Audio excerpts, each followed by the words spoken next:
Hi guys, मेरा नाम है ऋषि शर्मा। तो आज के बिजनेस न्यूज़ शुरू करते हैं। खबर अडानी और हाइडेनबर्ग की है। तो सब लोग कह रहे थे कि अडानी ने फ्रॉड किया है। हाइडेनबर्ग की एक रिपोर्ट आई है जिसमें कहा जा रहा है कि उन्होंने फ्रॉड किया है। तो अब अडानी जी ने भी 413 पेज की एक रिपोर्ट दी है। तो देखते हैं कि और आगे क्या होता है और अडानी जी क्या क्या उसमें बोलते हैं। और साथ में अडानी ग्रुप के सीएफओ ने बोला है जो हाइडेनबर्ग ने 88 इश्यूज बताई थी उसमें से 68 गलत हैं। और अडानी ग्रुप ने यह भी बोला है कि हम हाइडेनबर्ग पर केस करने वाले हैं। उसके बाद हाइडेनबर्ग ने बोला कि जो उन्होंने 413 पेज का रिस्पॉन्स दिया है वो कॉमन सेंस को डिफाइन करता है। और साथ में उन्होंने ये भी बोला कि आप नेशनलिज्म की बात करके आप अपने फ्रॉड को छुपाने की कोशिश कर रहे हैं। और साथ में उन्होंने ये भी बोला कि अडानी देश को लूट रहा है। तो गाइज आप भी ये कन्फर्म नहीं हुआ है कि अडानी जी फ्रॉड है या नहीं। आपको क्या लगता है वो फ्रॉड है कि नहीं, इस बात को आप कमेंट बॉक्स में बता सकते हैं। मैं साथ में अडानी जी की लॉस की बात करके चलूँ तो उनको लास्ट 3 डेज के अंदर $70 बिलियन का लॉस हुआ है। अब वो दुनिया के 7वें नंबर के रिचेस्ट मैन हैं। और साथ में अडानी ग्रुप की शेयर भी बढ़ती हुई नज़र आई। इसका यह कारण था कि जो उन्होंने 413 पेज की जो रिपोर्ट सबमिट की है उसकी वजह से उनके शेयर भी बढ़ते हुए नज़र आ रहे हैं। अगली खबर यूएस से है। तो यूएस की क्रिप्टो क्वीन है जिन्होंने 5 साल पहले $4 बिलियन का फ्रॉड करके यूएस से फरार हो गए थे। अब वो यूएस में वापस आ गए हैं अपना कोई प्रॉपर्टी बेचने के लिए। तो देखते हैं गाइज क्या होता है क्या नहीं। यह एक इकलौती ऐसी महिला है जो एफबीआई के रिपोर्ट में भगोड़ी टाइप घोषित की गई हैं। फिलिप्स की है। तो फिलिप्स अपने 6000 एम्प्लॉय को निकाल रहा है। अभी 2 दिन पहले इन्होंने 1000 एम्प्लॉय को बाहर निकाला था। तो बहुत ही दुख की बात है कि लोगों को इस तरह से फायर किया जा रहा है। खबर टोयोटा की है। तो टोयोटा लगातार तीसरी बार वर्ल्ड का टॉप सेलिंग ऑटो मेकर है और लगातार तीसरी बार ऐसा हुआ है। तो ये एक अच्छी खबर है टोयोटा के लिए। अगली खबर कुणाल बाहल जी की है जो स्नैपडील के को फाउंडर हैं। उन्होंने बोला कि अगर स्टार्टअप अर्ली टाइम पर आईपीओ निकालता है तो ये सही चीज़ है। देखो अर्ली टाइम का डिफिनेशन क्या है।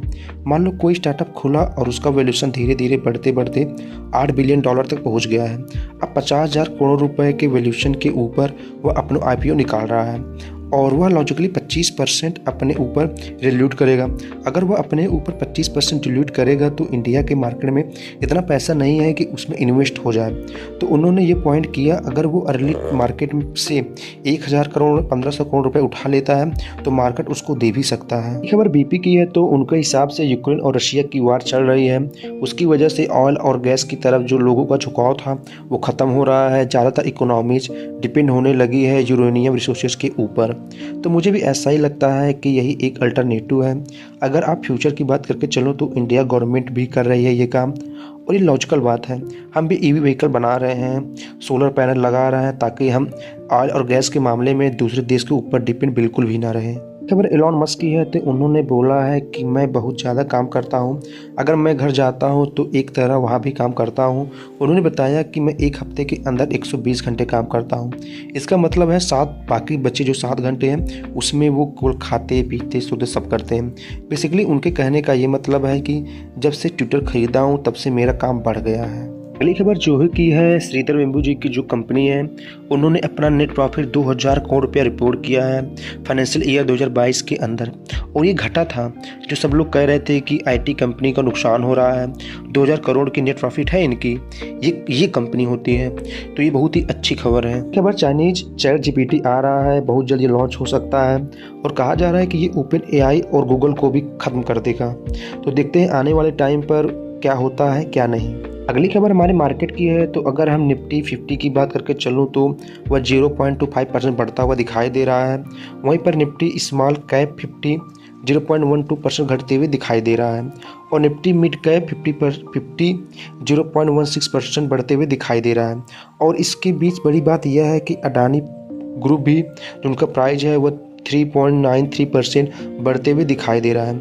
और साथ में बजाज फाइनेंस 4.55%, अल्ट्रा केमको 2.37%, बजाज फिनसर्व 2.30% बढ़ते हुए दिखाई दिया।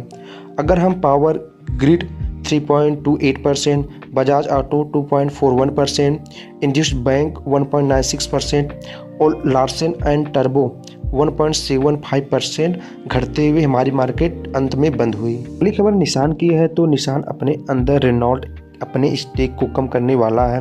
43% जो स्टेक है उसे घटाकर 15% तक ले जाने का प्लान कर रहा है। बात है आज की अंतिम न्यूज की, तो आज की अंतिम न्यूज, नीदरलैंड इंडिया का थर्ड लार्जेस्ट एक्सपोर्टर बन गया है अप्रैल से लेकर के दिसंबर के 2022 के अंदर। ये डाटा अक्टूबर का है, तो अक्टूबर के अंदर आप देख सकते हैं नीदरलैंड तीसरे नंबर पर नज़र आ रहा है। तो गाइस यहीं तक थी आज की अंतिम न्यूज़। तो उम्मीद करता हूँ वीडियो आपको पसंद आई होगी, तो प्लीज़ आप इस चैनल को सब्सक्राइब कर लीजिए। तो मिलते हैं नेक्स्ट वीडियो में, तब तक के लिए टाटा बाय बाय।